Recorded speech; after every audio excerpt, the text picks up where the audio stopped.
46 years ago. Today, 1 in 12 marriages is interracial. This is America. This is a melting pot. This is where people come to be free, to be equal, to celebrate who we are as a country, and I'm delighted to be an American, and I'm really excited about this week. Thank you.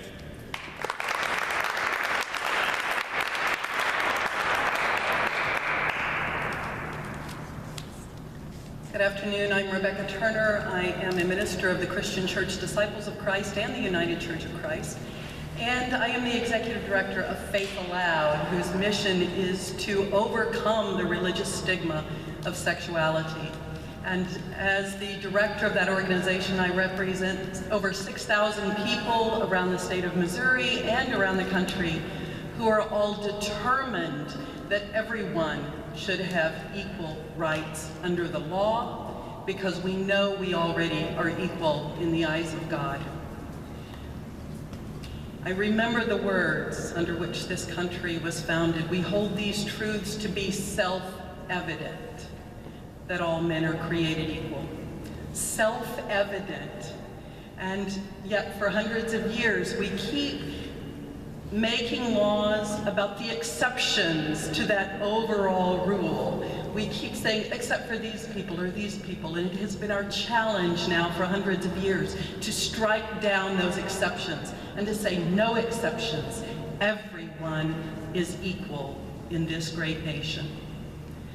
And so I stand with my colleagues who also have had the great privilege of officiating religious ceremonies and bringing two loving people together.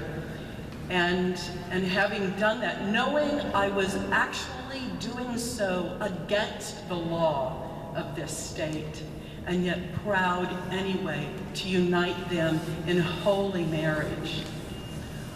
It is time that we make our laws live up to our the great words of our founders that said this country would be about equality. It is time.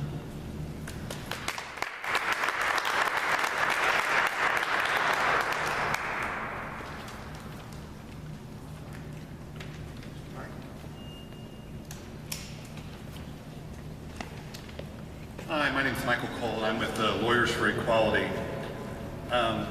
According to a report from the General Accounting Office of the federal government, there are over 1,138 benefits, rights, and protections granted solely on the basis of marital status in the federal law. And these range from surviving spouse benefits under Social Security to tax benefits on health benefits provided to same-sex couples, to survivor savings on estate taxes, to immigration law, and to COBRA benefits. These are benefits that are provided to opposite-sex couples simply by the fact that they are able to be married. And that's something that's denied to committed and loving same-sex couples. And this unequal treatment under the law must stop, and marriage equality must come to our nation. Thank you.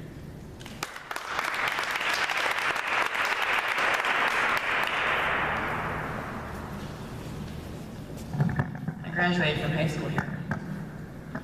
Spoke from right here. Had the same problem with the microphone.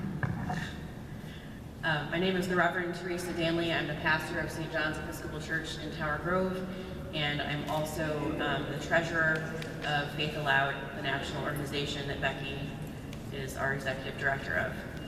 And for me, this is very personal, and it's about the pastoral care of my people.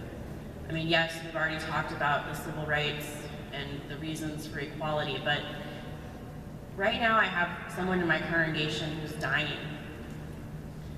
And her trans partner may not be able to make a lot of decisions about her care and about her funeral and about the disposition of her assets. And so as a priest, as an Episcopal priest, it's great that I have the ability within my own denomination to affirm their relationship. It's great that we can pray for them and offer the same blessings on anniversaries. But what we need is for the Supreme Court to say that these people who have united their lives together can take care of each other, that they have the rights to make decisions for each other in sickness and in health until death parts them. So that's where it is for me right now. It's fantastic that the National Episcopal Church and that my bishop here in Missouri allows me to unite people sacramentally, but people need the right to be married legally so that this couple in my congregation can have the same rights and benefits that my husband and I have since we came here to City Hall a few years ago and signed some documents. Thank you.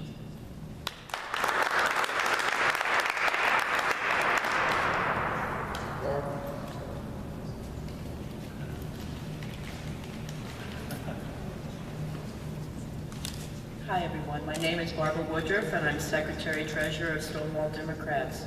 I've been doing a lot of reflecting the last several weeks and I want to go back to 2004 when the citizens of Missouri voted to put discrimination in our state constitution. At that time, many of us in the movement felt that had set us back at least 25 years. We were wrong. How could we predict that we would elect a president who supported our community and marriage equality? And how could we have predicted that the tide of change would flow our way? We couldn't. We've come a long way since Reverend Troy Perry began this movement in Los Angeles by trying to marry his partner. I think that we need to pay homage to Reverend Troy at this time. You know, it's our sincere hope that SCOTUS does the right thing by declaring that same-gender marriage is indeed a constitutional right, and to say otherwise is not American. I really want to say thank you to all of the people here who are in the LGBT community, but I want to say a special thanks to our allies who have stood steadfast with us through some ebbs and flows and hard times. We wouldn't be here without you. Thank you so much. You're in our hearts.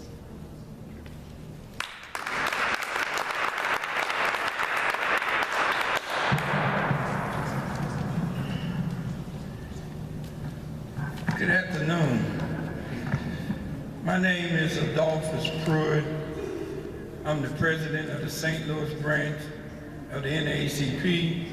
I'm here today in my capacity as the chairman for political action for the Missouri State Conference of the NAACP under the direction of my state president, Mary A. Ratliff of Columbia, Missouri.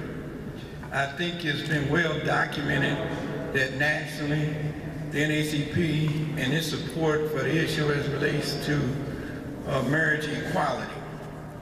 You know, but I just wanted to add a few interesting insights.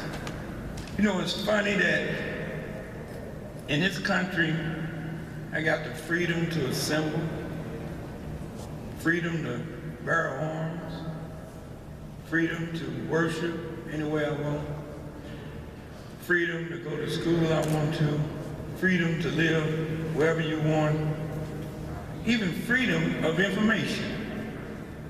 But the one freedom that is restricted in this country that the Supreme Court is going to take a look at now is the freedom for somebody, as I call constitutional, to pursue happiness. The Constitution said, I heard some talk today about life and liberty, but also say the right to pursue happiness. And I don't know anything that makes somebody more happier than to be able to express their love and gratitude for their partner, whoever it may be, from whatever race they may be, from whatever gender they may be. God, I thought, gave man and women the ability to give to love. I thought that's what this was all about.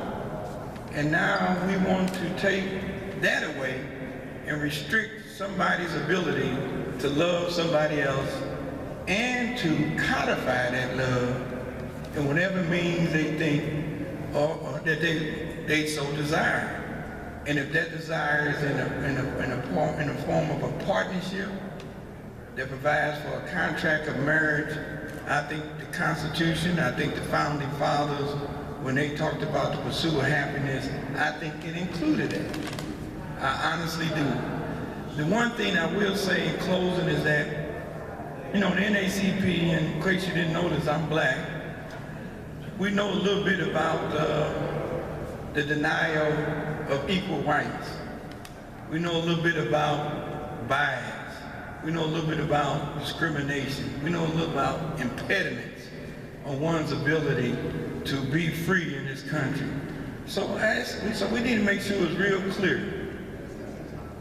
Marriage equality should be along that list of all those freedoms I talked about, as well as anything else. And really until it, and honestly, until it happens, really in this country, I don't know if freedom is really free.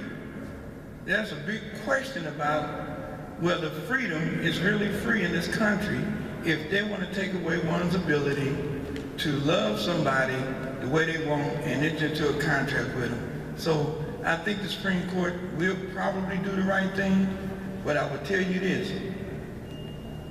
I'm not banking solely on what the Supreme Court is going to do. I think that at the end of the day, regardless of what happens, we're going to continue to fight. We're going to continue to pursue it. We're going to continue to knock on every door, everywhere we can, and make sure people understand that this is an issue that is not going to go away. And we're going to stand behind the communities that are pursuing this issue, and we're going to fight with them. So I appreciate everybody being here. I appreciate the opportunity to at least express where the NAACP stands on this issue. Thank you.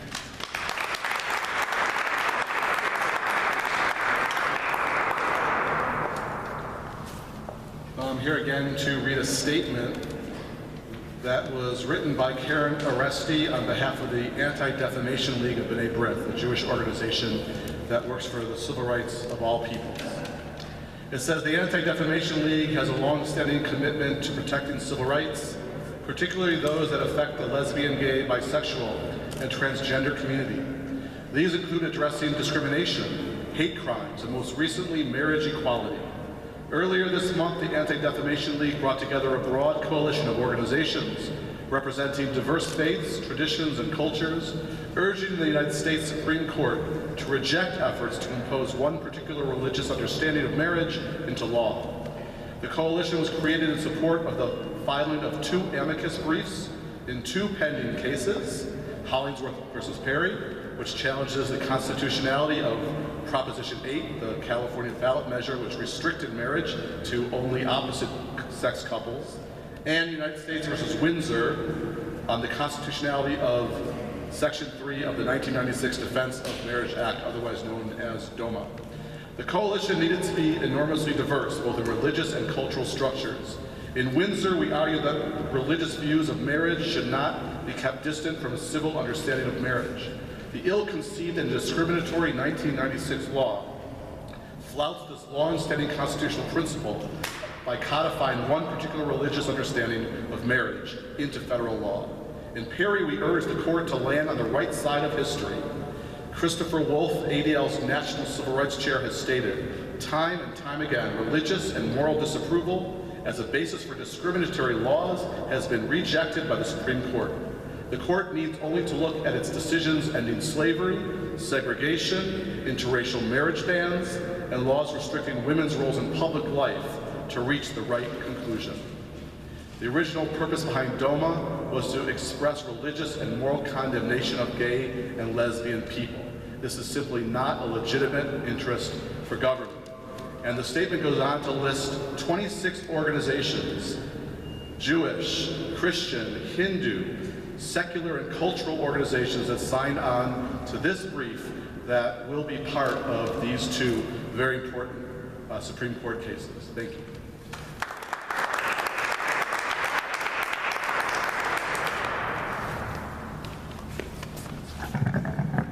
Hi, I'm Dean Rosen, and I represent PFLAG, Parents, Families, and Friends of Lesbians and Gays.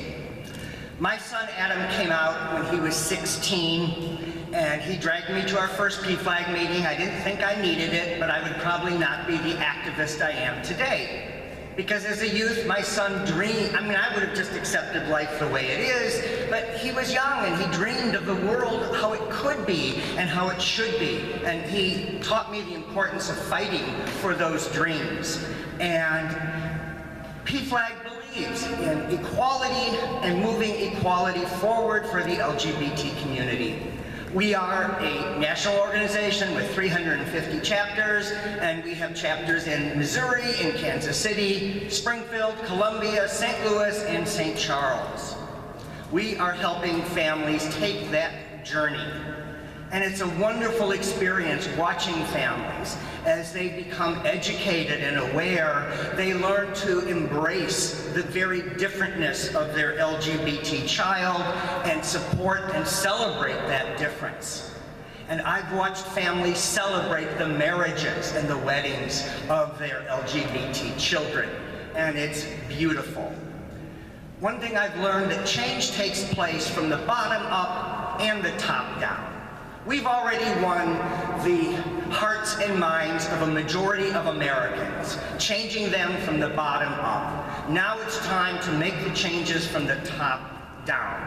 I'm not going to make legal arguments now. PFLAG has submitted an amicus brief to the Supreme Court. But I am here to tell you how important families are. The families we grew up with, the families we create, and the families our children create. And marriage is so important that LGBT people are fighting to join marriage. That doesn't diminish marriage. That says to the world how important marriage is. Because too many straight couples really think it's not that important. They can put it off. They can just live together. But LGBT people know that they want that legal commitment and that respect from the community that marriage entails. And I want that available to my son, and that's why I'm here today. Thank you.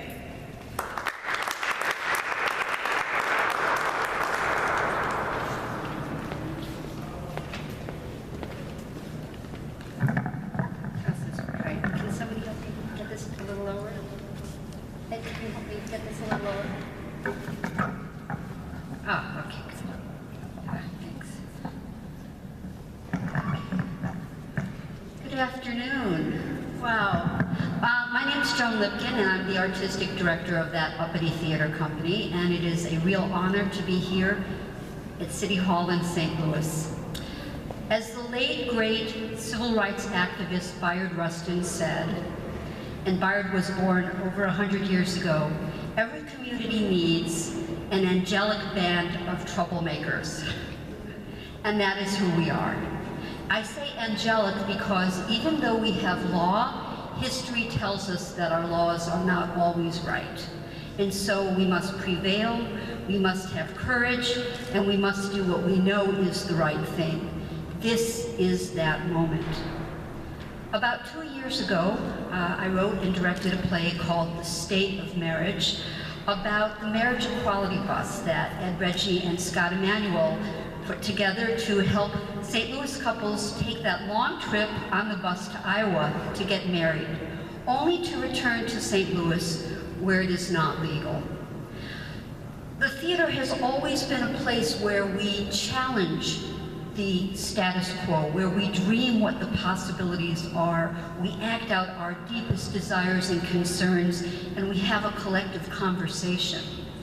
I dream of a time when the theater will be a space that we also support those realities, when same-sex marriage will be a reality. And so I salute the brave women and men, the brave couples who have worked to make same-sex marriage a reality, and especially those who took that bus trip.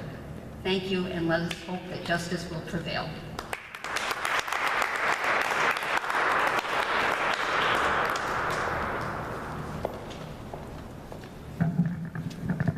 Well, what a perfect segue, Joan. Thank you for that.